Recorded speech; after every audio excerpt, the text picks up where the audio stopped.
De acuerdo con lo que explica la Virgen en los lugares diferentes que se ha aparecido a estos diferentes santos y místicos, la Virgen está anunciando que va a haber un tiempo en el mundo en donde van a haber ciertas señales que nosotros vamos a empezar a distinguir que ya que ya arrancó la gran tribulación.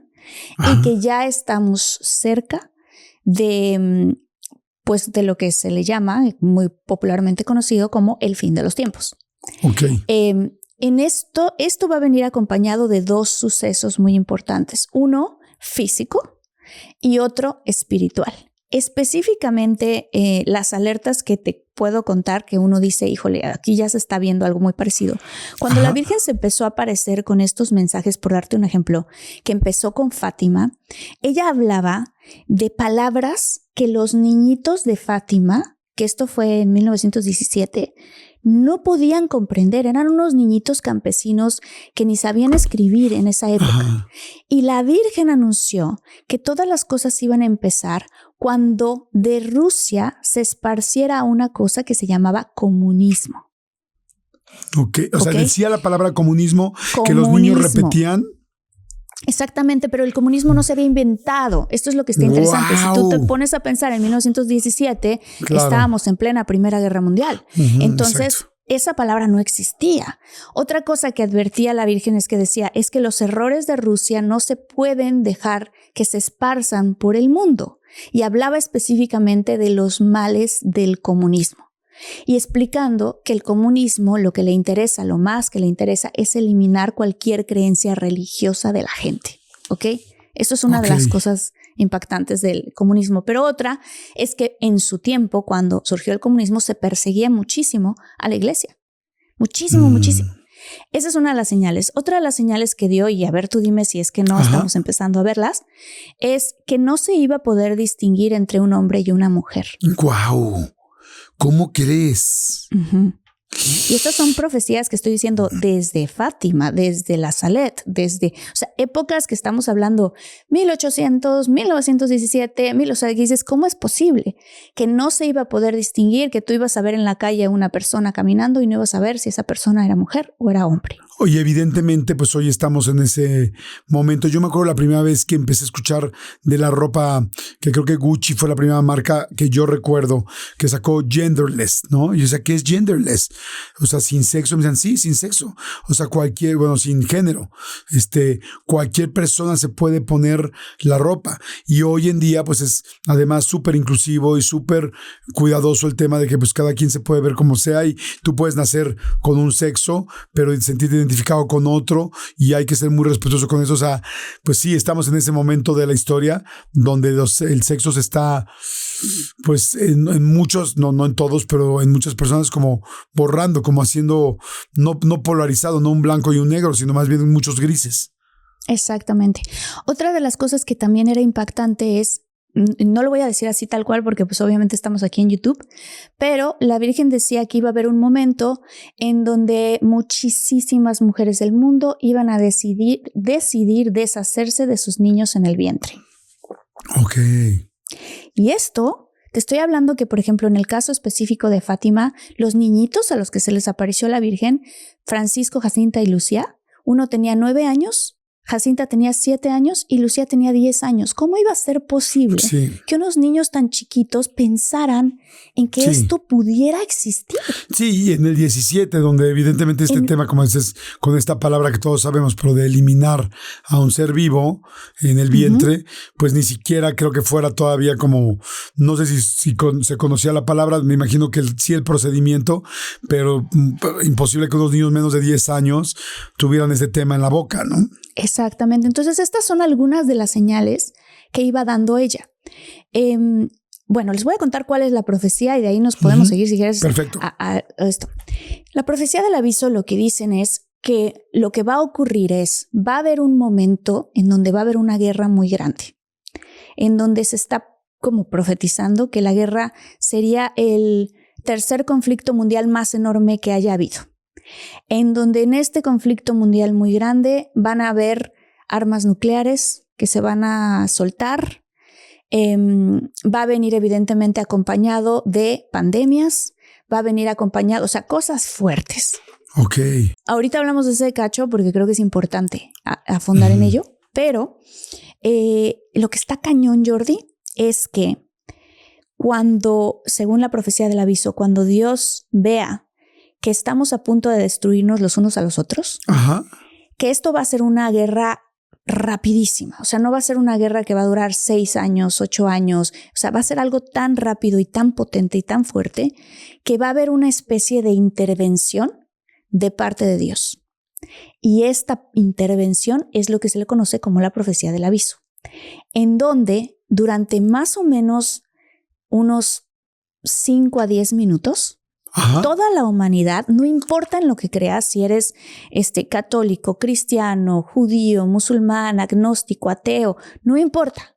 Todos vamos a vivir el mismo momento, que va a ser que vamos a ver nuestra vida, nuestros pecados y nuestra alma como Dios la ve. O sea, haz de cuenta que vas a vivir un juicio de tu alma sin haberte muerto todavía. O sea, de ti mismo a ti mismo. Como si te vieras una radiografía de lo bueno y lo malo y los porcentajes casi así todo. Como una gráfica de lo que has hecho bien y lo que has hecho mal.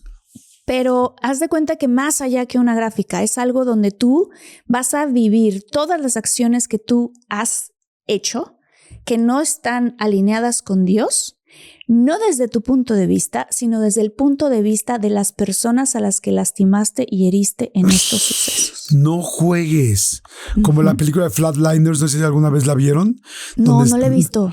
La película de Flatliners es una película muy vieja, de hecho se hizo una segunda versión, donde son unos estudiantes de medicina que descubren cómo morirte, o sea, cómo estar en muerte clínica y cómo revivirte. Entonces empiezan con 5 segundos, 10 segundos, 15 segundos, no sé, hace mucho que no la veo, pero todo lo que pasa y lo fuerte que pasa es que dentro de la película, ellos empiezan a ver todas las personas a las que lastimaron y el dolor que esas personas tienen. Y, o sea, un poco como lo que estás diciendo, véanla, se llama Flatliners. Es más de suspenso, pero es buenísima y tiene que ver con lo que estás diciendo, ¿no? Pero va a ser algo tan fuerte, Jordi, que va a dejar al mundo realmente en shock. O sea, imagínate que tú puedes estar manejando, puedes estar cocinando, puedes estar en la escuela, puedes estar donde sea que estés en ese momento y vas a sentir como todo se detiene y como de repente tú vas a vivir el juicio de tu vida, pero siguiendo estando vivo. Lo cual es una ventaja y es un amor, es una... Claro. ¿Cómo se dice? Un acto de misericordia muy grande de Dios porque te está dando una oportunidad para que tú veas la verdad de tu alma. Y además, todas las mentiras de cómo está construido el mundo, todo lo que te han dicho que no es, realmente la verdadera diferencia entre el bien y el mal, la realidad de que Dios existe como también existe el diablo, y de cómo realmente detrás de todo lo que está pasando en el mundo hay una lucha espiritual gigantesca por tu alma y el alma de todas las personas.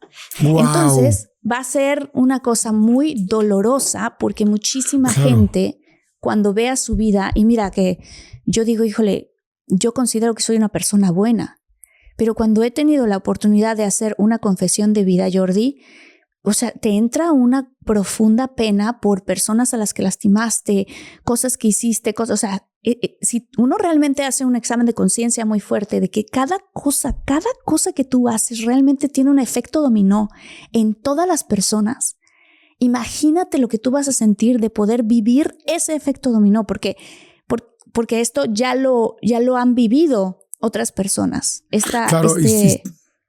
No, y sabes que perdón que te interrumpa, ver cómo dices tú, que tú crees que no lo hiciste mal y no sabes que un detalle tuyo lastimó a una persona que está en su seguridad y eso le trajo otros problemas. Como yo también me considero una buena persona, pero es, o sea, una buena persona ¿para qué? Para el día a día o para un juicio final, ¿no?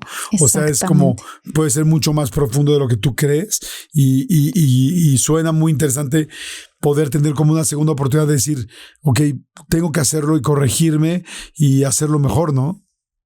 Y sobre todo que nos vamos a dar cuenta porque hay ciertas personas que ya han vivido esta experiencia. que ya han tenido, que han sido escogidas para vivir el aviso, para vivir su propia iluminación de sus conciencias. Esto ya está empezando a pasarle a algunas personas en el mundo. ¿Y ya lo han comentado y todo? Y ya han comentado lo que se siente. Entonces, hay testimonios de esto. De hecho, hay una película que se produjo en México precisamente del aviso. Hay otra que viene, que se está produciendo. La recomiendo mucho que la busquen. Así se llama, El Aviso.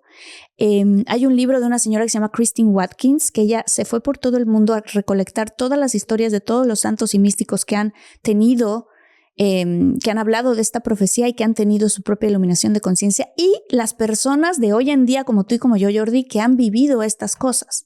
Es algo poco común, pero han tenido ellos la oportunidad y también el gran dolor de haberlo vivido. Y por darte un ejemplo, que el testimonio de un señor dice, yo te voy a dar un ejemplo. Muchísima gente, hay muchas cosas que ahorita están de moda que la gente cree, ay, como todo el mundo lo hace, no está mal.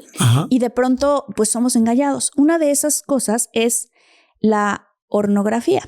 Por darte un ejemplo.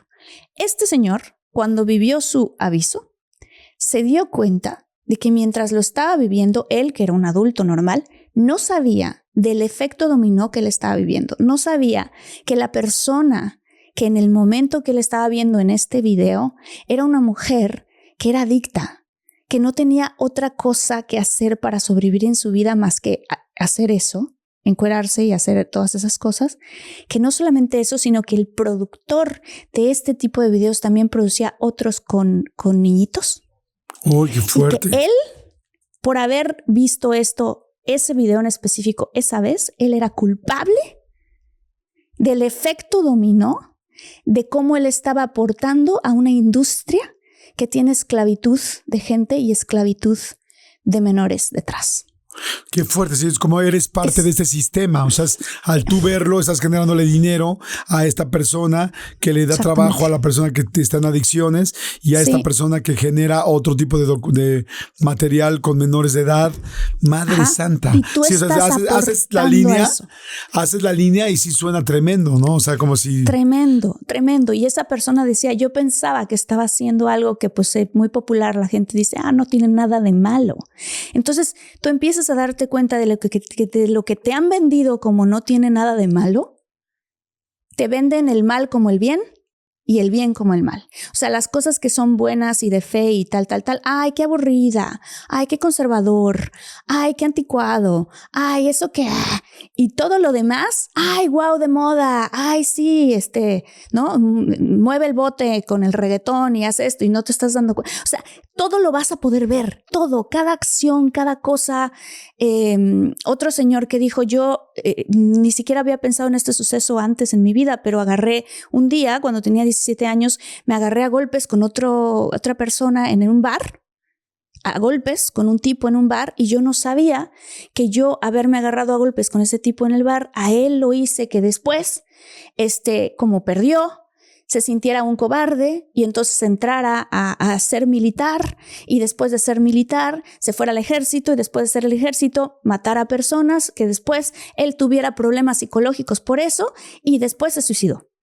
Y yo no me había dado cuenta que ese evento que yo hice de golpeármelo en un bar hizo que todo esto ocurriera. Sí, como una cadena reactiva de cada uno de los actos que tenemos. Híjole, está fuertísimo. O sea, sí, y yo decía algo, yo antes hubiera pensado, como dices, cómo poner de acuerdo a todo el mundo, imposible, pero después de la pandemia, que yo te acuerdo que tú estabas en Nueva York y me mandaste unos videos de afuera de tenías como un barandal, o sea, no un barandal, sí, sino un balcón, como una terraza a la que salías y veías las patrullas y decías, mira Jordi, y en ese momento cuando ya fue el famoso lockout, ¿sí lockout se llama? Pues sí, lockdown, lockdown, perdón, el lockdown de todo el mundo. Yo decía el 20 de marzo, decía es que todos, o sea, India, Perú, México, Canadá, Islandia, todo mundo en todos lados estamos ahorita metidos en nuestra casa, como que estas cosas parecen imposibles de una película, de una serie de ciencia ficción, y lo estábamos viviendo, lo acabamos de vivir todos hace 4 años, 5 años, ¿no?